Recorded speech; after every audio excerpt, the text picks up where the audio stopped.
Stop. How do I need to explain to you that you must stop feeding a system that's self-alienating? Think for a second. Give yourself much more than 10 seconds before switching videos and watch this one until the end. Trust me, because you might be drawn to a different adventure for Christmas. Rather than buying a new computer where you'll surely spend more than $1,000, you could enter the most beautiful adventure of your computing life.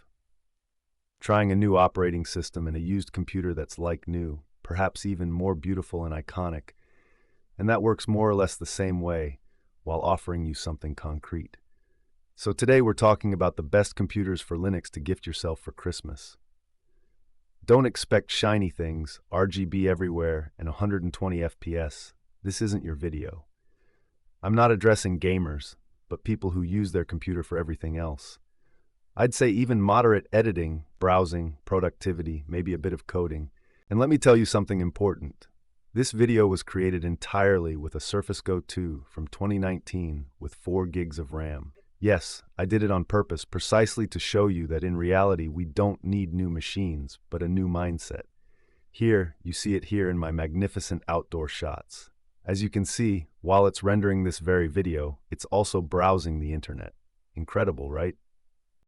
In the end, it's like new again. Yes, because let's face it, you don't really need a new computer. What you actually need is a new operating system that's more efficient, performant, and optimized. There's really no need to spend more than $1,000 because that's what you'll end up paying if you go buy a brand new laptop. So take this very honest video that, hopefully, will make you spend only half that amount and take a nice trip with the rest of the money. So let me tell you about my situation. For a while now, I've been tremendously undecided about replacing my Surface Go 2. Yes, because I really want to go wild. As you can see, the screen is damaged, the keyboard sometimes doesn't work, the battery now lasts as long as a TikTok video. In short, I could actually think about changing it. And in fact, I'm in this constant balance between rationality and appearance, that contrast with heart and solidity. What does this mean? It means I'm stuck between the MacBook Air M1 and a retro ThinkPad, one of those from the early 2000s, maximum 2010-2015. Maybe a nice T480 or an X270, a model with 8 gigs of RAM that I could also upgrade to 16, like this one you see here. So, doing some serious calculations, I could end up spending no more than $500 for a refurbished ThinkPad. A framework would have also been among the options, which I love as a philosophy. Too bad there are very few used frameworks on the market, and the prices, even used, are very high. So no, at least for now. But this makes me think something. Frameworks as new machines are becoming in terms of design, concepts, repairability, and overall value, the true modern alternatives for a Linux user against Apple's dominance in laptops. But we'll talk about that later.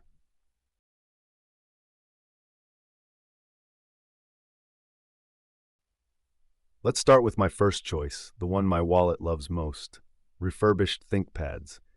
Guys, here we're talking about legendary machines. Lenovo created, IBM created with ThinkPads a series of practically indestructible laptops. They're the ones you see in the hands of hackers in movies, in laboratories, in universities. And there's a reason. First, compatibility with Linux is practically perfect.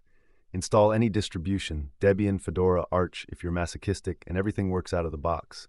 Wi-Fi, Bluetooth, Suspend, touchpad, everything. Second, they're repairable and upgradable. You can change RAM, SSD, battery, even the screen if you're brave. Detailed manuals exist for everything. Entire communities exist dedicated to these laptops. Third, the keyboard. Oh, the ThinkPad keyboard is legendary. It's probably the best keyboard you'll find on a laptop. If you write a lot, like in my case, you'll understand what I'm talking about, which models to look for. I'll give you some concrete names. ThinkPad T480. This is the king. About $400 to $500 used. It has everything.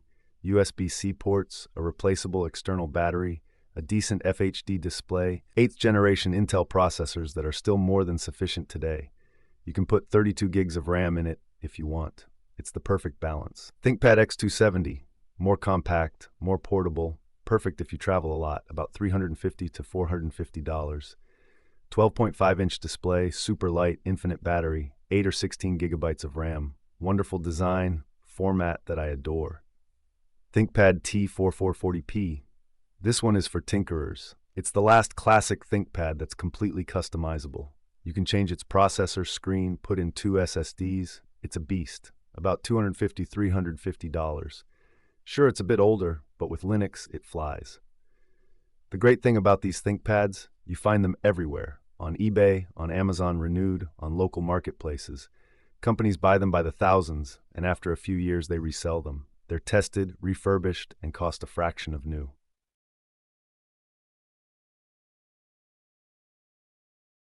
Now, I know what you're thinking, but a Mac for Linux? Wait, let me explain. The MacBook Air M1 is probably the best laptop ever created from a price-performance quality ratio standpoint. I'll tell you straight, it's an incredible machine.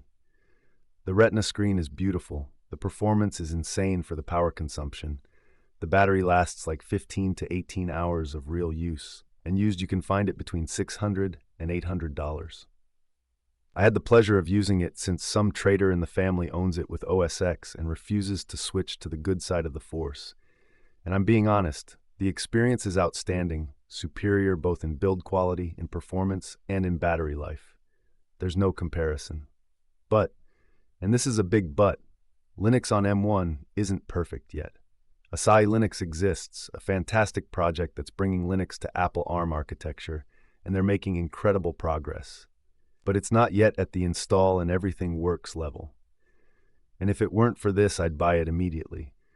A few days ago, I found it in the official Apple Refurbished store at 545 British pounds, and I almost bought it. But then reality crashed down. In the end, I'd want to install Void on it at all costs, and I wouldn't be able to. So what's the point of hardware that doesn't let me install the operating system I want? Then, some things work great. Others are work in progress. If you want a laptop to tinker with, to contribute to an open source project, to be on the cutting edge, the MacBook Air M1 with Asahi Linux is awesome. But if you need everything to work tomorrow morning, it's not yet the most rational choice. However, and this is important, if you're willing to use macOS, then the MacBook Air M1 suddenly becomes a fantastic choice. macOS is Unix-based. You have the terminal. You can install almost all Linux tools. Docker works. You can do development without problems. It's not Linux, sure, but if you use your brain, the performance gap between generations has narrowed and the differences between M4 and M1 are really subtle, not that huge. Yes, because the family trader, the black sheep, recently switched to the Pro with M4 and he's satisfied, but he wasn't blown away like he expected to be. So, MacBook Air M1 with macOS? Great choice. MacBook Air M1 with Linux? Brave choice, but not yet perfect.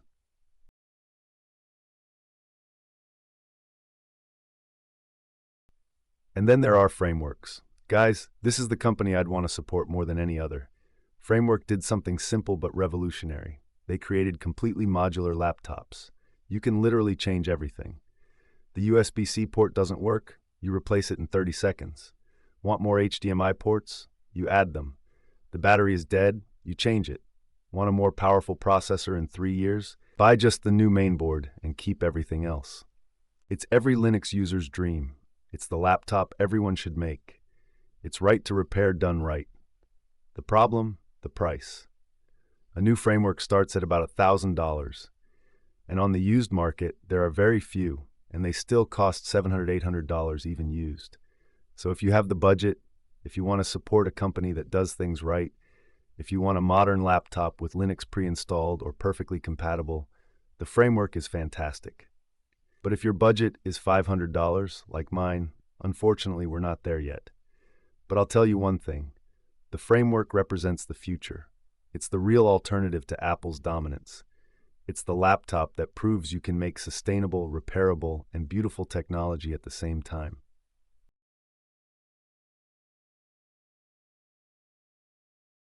So, after all this reasoning, what am I choosing? I'll tell you the truth. I'm getting a ThinkPad X270. I found it on eBay for about $200 with 16 gigabytes of RAM and 1-year warranty. Why? Because it's the most rational choice for what I need. I need a portable machine that maximizes battery life and is light, compact, and possibly beautiful, that's reliable, that I can repair if it breaks, that's perfect for Linux.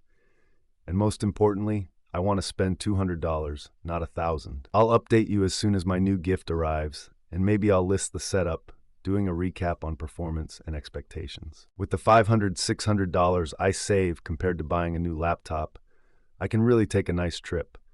I can upgrade the ThinkPad with a better SSD. I can invest in other things. Because in the end, that's the point of this video.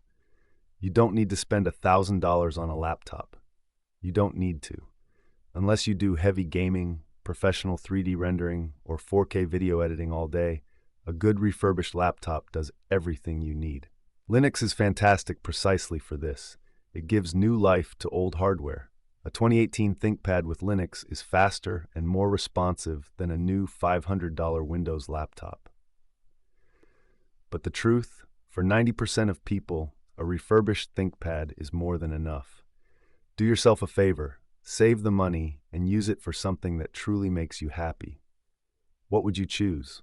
Do you already have a ThinkPad? Have you tried Asahi Linux? See you soon with the update on the new creature.